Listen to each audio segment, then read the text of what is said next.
Did Season 11 just completely ruin Sea Forts? In this video, I'm specifically going to be talking about these brand new Sea Fort raid voyages that came with the Season 11 update and about how they are quite lackluster at the moment. If you didn't know, the way that normal Sea Forts work is that there's two treasuries. One can be opened by finding a key that's hidden around the fort and bringing it to the very top to unlock this room that will have a small amount of treasure in it. The other treasure room, which I would call the main vault, needs a key that can only be acquired after dealing with all the phantoms and defeating the boss. Then you'd want to bring this key down to the very bottom of the Sea Fort and open it up to get the larger portion of the fort's treasure.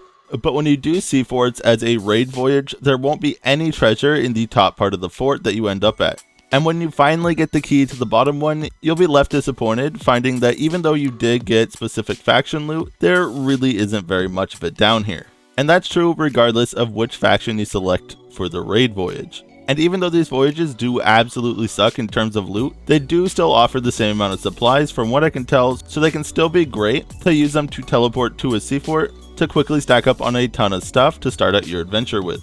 If you're interested in doing Sea Forts, I'd say that the regular ones are still probably the better choice as of now, especially the two at the bottom of the map that are super easy and fast to sail between, making it great for farming them. And this is still a great option since regular Sea Forts will still have the normal expected loot.